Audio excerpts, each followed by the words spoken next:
On a cold Sunday afternoon, November 29, 1970, in the remote and eerie foothills of Isdal, literally Ice Valley, or sometimes ominously referred to by locals as Death Valley, due to its tragic history of suicides and fatal hiking accidents.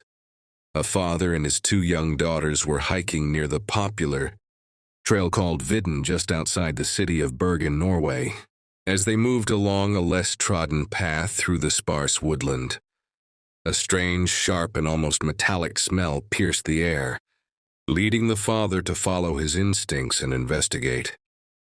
What he found was not an accident victim, but the partially charred corpse of a woman, her body grotesquely curled among blackened rocks, her face unrecognizable, hands clenched near her chest as if she had tried to protect herself in her final moments. The body was positioned in an unnatural pose, almost ritualistic in its composition, with her arms bent upwards and clenched tightly, and investigators later remarked that the lack of typical burn damage to her back, despite being found among the flames, suggested she may have died before the fire started. Scattered around her were curious items: an umbrella, rubber boots, charred paper, some partially melted plastic bottles, and, most notably, no form of identification. In fact, any potential label or identifying mark on her clothes, bags, or personal belongings had been meticulously removed or rubbed off, as if someone wanted to erase her identity from existence. Upon the police's immediate arrival at the scene, it was abundantly clear that the case at hand was far from routine. The woman's body was found in an unnerving condition. Her skin was severely charred, bearing the unmistakable marks of extreme heat. However, the absence of the typical smell of gasoline or any accelerants was a perplexing detail that would not be easily explained. It was a detail that instantly raised the stakes of the investigation. The area around the body seemed unremarkable at first glance, but a closer inspection uncovered several sleeping pills, specifically phenobarbital. Some of the pills remained untouched, sitting innocently as if forgotten, while others had been partially consumed, suggesting that the woman had ingested them at some point prior to her death.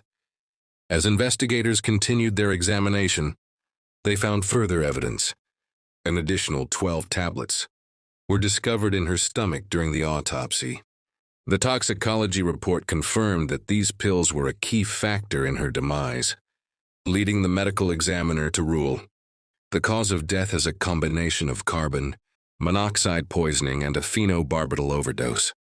Yet the circumstances surrounding her death were far from clear. Was this a tragic suicide or something far more nefarious? Something that hid darker intentions? The authorities were left in a state of uncertainty, grappling with these unresolved questions. As they examined the body further, more unsettling details came to light. Traces of bruising were found around her neck, marks that suggested the possibility of strangulation. To make matters more troubling, signs of blunt force trauma were evident on her head, indicating a blow strong enough to potentially cause serious injury. These injuries raised serious concerns about foul play, casting a shadow over the initial hypothesis of a self-inflicted death. Despite these suspicious findings, officials stopped short of definitively labeling the case as a homicide. Instead, they left it in the murky waters of ambiguity, unsure whether this was a case of murder or a strange, tragic accident, leaving the investigation hanging in a delicate balance. Fingerprints, often the most reliable and straightforward method of identifying an unknown body, presented an unexpected challenge in this case. The woman's fingers had been badly burned, the skin charred and cracked from the intense heat of the fire, making the process of lifting usable prints a painstaking and delicate endeavor. Forensic experts had to work meticulously, reconstructing partial ridges and comparing faint patterns just to retrieve something viable. Despite the severe damage, they managed to lift a few usable prints and, recognizing the mystery's international scope, sent them out through Interpol and other European police databases. hoping for a match. Weeks passed in uncertainty. Then a breakthrough came, not from a national database, but from a surprising connection to an unclaimed set of luggage abandoned at the Bergen railway station days before the woman's death. Authorities had collected fingerprints from the handles and contents of the suitcases at the time, though no one knew then that they would become key evidence in a death investigation. When the prints from the corpse were cross-referenced with those found on the luggage, a match was finally confirmed. The revelation stunned investigators. Not only did the fingerprints belong to the same woman, but the contents of the luggage opened a chilling new chapter in an already baffling case containing a strange assortment of wigs, multiple pairs of eyeglasses without prescriptions, coded notes, and forged documents in various languages and names. This connection deepened the mystery, suggesting that the deceased had lived a life shrouded in secrecy and deliberate deception, possibly involving espionage.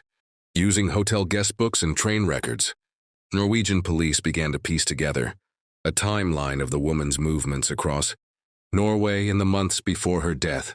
She had used at least 8 different aliases, such as Fenella Lorch and Claudia Tielt, and checked into various hotels in Oslo, Trondheim, Stavanger, and Bergen, often changing rooms after checking in, and frequently requesting rooms with balconies or windows not facing the street.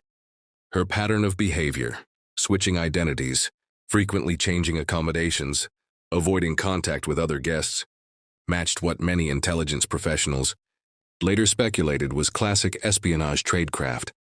Hotel staff who interacted with her remembered her as striking, with dark hair, possibly in her 30s or 40s, and fluent in multiple languages, including broken French, German, English, and Flemish, with a strong and peculiar accent that no one could pin down. Several remarked she was very private and rarely made eye contact. One hotel porter recalled she had a strange odor, an unfamiliar perfume perhaps, and always carried her own luggage. At times, she was seen meeting with unknown men in suits, often speaking in hushed voices and vanishing for days afterward. The code found in her belongings, a seemingly meaningless set of letters and numbers, was eventually deciphered by police as a travel log, listing her travel dates and destinations across Norway. However, beyond this, no real motive or network could be unearthed. The case became darker still when a man came forward, weeks later claiming to have seen her hiking toward the area where her body was found days before her death. He said she was dressed elegantly, completely out of place for such a remote and muddy trail, and accompanied by 2 men dressed in dark coats, who looked severe and menacing. But the police, unsure of the credibility, never confirmed this lead. In a final twist, her dental records, typically reliable for identification, were analyzed by international dentists, who concluded they were not consistent with any Norwegian dental work. One expert suggested her dental care was sophisticated and expensive, likely carried out in Central or Eastern Europe, further fueling rumors that she may have been a spy, possibly for the Soviet Union, NATO, or another Cold War-era agency. In a final twist, her dental records, typically reliable for identification, were analyzed by international dentists, who concluded they were not consistent with any Norwegian dental work. One expert suggested her dental care was sophisticated and expensive, likely carried out in Central or Eastern Europe, further fueling rumors that she may have been a spy, possibly for the Soviet Union, NATO, or another Cold War-era agency. The Norwegian intelligence service, though quietly briefed about the case, never commented officially, and the CIA and KGB, both contacted indirectly, gave no formal acknowledgement. Over time, speculation about her identity swirled into a fog of conspiracy theories. Some believed she was a Mossad agent. Others claimed she was a Soviet courier passing secrets. One fringe theory even claimed she was involved in the secret trade of illicit nuclear materials, based on unverified reports of her visiting known arms dealers in Oslo. Despite multiple exhumations, forensic reconstructions, and even a 2016 reinvestigation involving advanced DNA testing, her identity remains unknown. Isotopic analysis of her teeth and jaw suggested she may have grown up in southern or central Europe, likely in the region between France and Germany, perhaps Luxembourg or northern Italy. Her DNA, finally extracted decades later, showed European heritage, though no close familial matches were ever discovered in databases. Now, more than half a century later, the mystery of the Isdal Woman still haunts Norway and beyond. Her grave at Mullendal Cemetery in Bergen bears no name, only the epitaph in Norwegian, Ukjent kvinne, unknown woman. Her death, steeped in Cold War secrecy, bizarre behaviors, and coded messages, continues to provoke questions that neither time nor science have fully answered. Was she a spy caught in the crossfire of Cold War intelligence warfare? Was she a woman fleeing an unknown past? Or was she the victim of a tragic but perfectly orchestrated murder meant to erase her completely? The truth, much like the misty Isdalen Valley where she was found, remains shrouded in chilling silence.